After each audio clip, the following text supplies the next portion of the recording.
2025 का जो विधानसभा का आगामी चुनाव होना है, एनडीए का कोई भी प्रत्याशी जिस क्षेत्र में आता है उतरता है तो उसको जिताने में लोक जनशक्ति पार्टी रामविलास की बड़ी भूमिका हो, अहम भूमिका हो।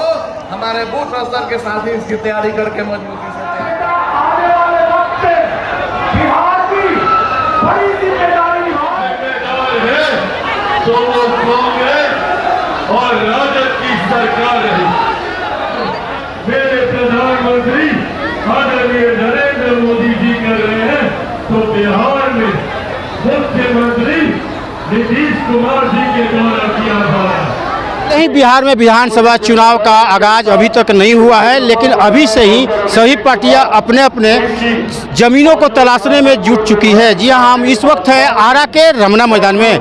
आज लोजपा रामविलास सुप्रीमो चिराग पासवान जो हैं, आज मेरी तस्वीर देख सकते हैं, पीछे जो है कार्यकर्ता है पहुंचे हुए हैं रमना के मैदान में। उनका भाषण चल रहा है और क्या कुछ कहते हैं विपक्षी पर उन्होंने साफ तौर पर जो है कि निशाना साधा है, खासकर कांग्रेस पार्टी को लेकर। अब ये देखना होगा कि जो राजनीति है, सियासी पारा क्या कदम उठाएगी।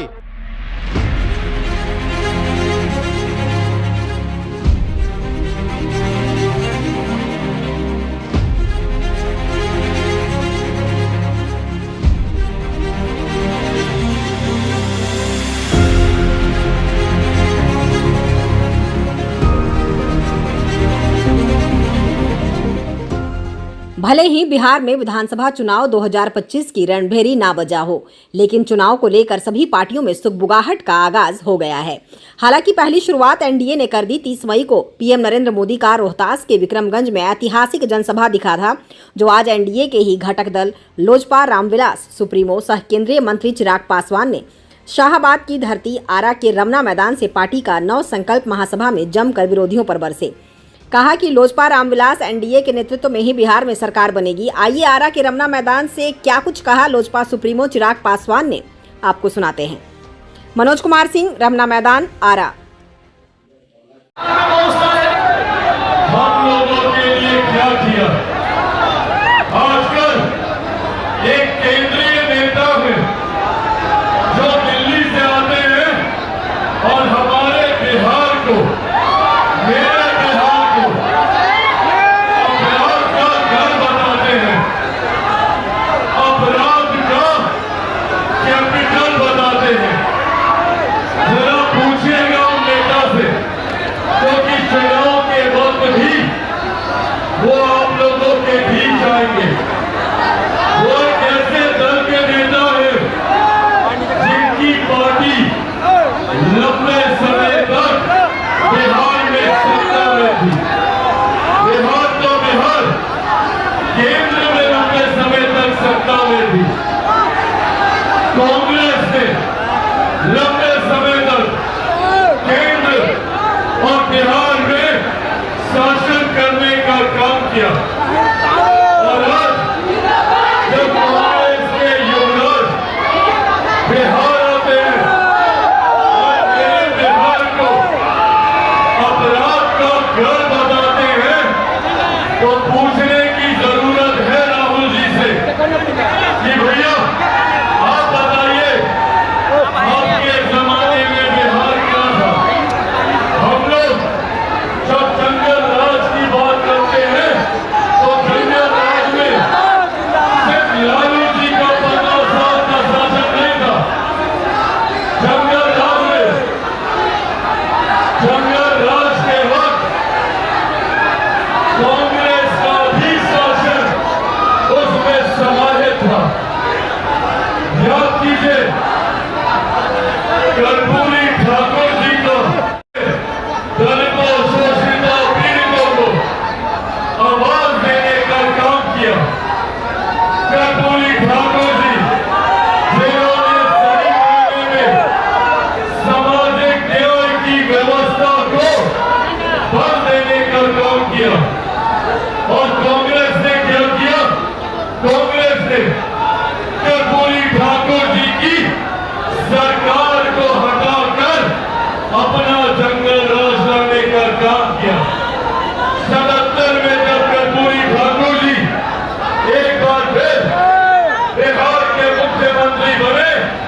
तो कांग्रेस ने 80 के दशक में उनको सत्ता से बाहर कर अपना मुख्यमंत्री बनाने का काम किया और जो गोलियों से भूनने का काम किया।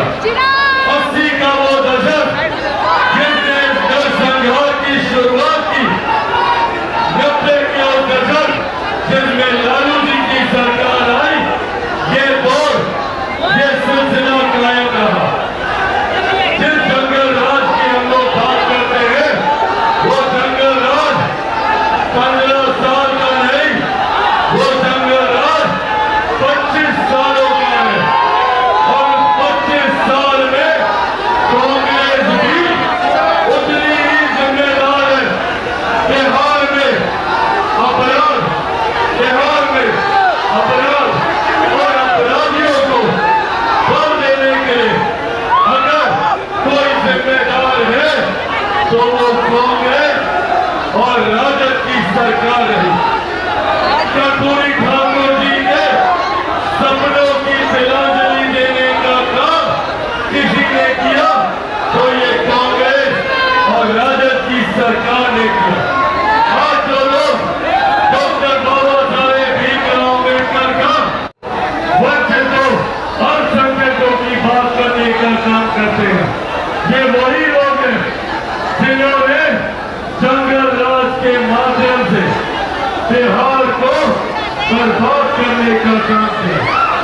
सही मायनों में, सही मायनों में, सही मायनों में अगर किसी ने बाबा साहेब भीमराव अम्बेडकर, कर्पूरी ठाकुर जी, इनके सपनों को आगे लेकर जाने का काम किया तो वो हमारी केंद्र की सरकार, मेरे प्रधानमंत्री आदरणीय नरेंद्र मोदी जी को अगर बिहार में लोग वापस आने की सोच रखते हैं, अगर चिराग पासवान ये चाहता है कि बिहार से बाहर गए हुए लोग वापस बिहार आए तो उस व्यवस्था को तैयार करने का काम हमारी सरकार के द्वारा किया जाना। जब केंद्र में इसका नेतृत्व मेरे प्रधानमंत्री आदरणीय नरेंद्र मोदी जी कर रहे हैं तो बिहार में मुख्यमंत्री नीतीश कुमार जी के द्वारा किया जा रहा है। साथियों, मेरा सपना है, मैं चाहता हूं कि बिहार के किसी युवा को बिहार छोड़कर बिहार से बाहर शिक्षा या रोजगार के लिए जाना ना पड़े। मैं चाहता हूं कि बिहार में ही एक से एक शैक्षणिक संस्थान खुले। मैं चाहता हूं कि बिहार में ही रोजगार के अवसर मिले, यहाँ पे कारखाने खुले।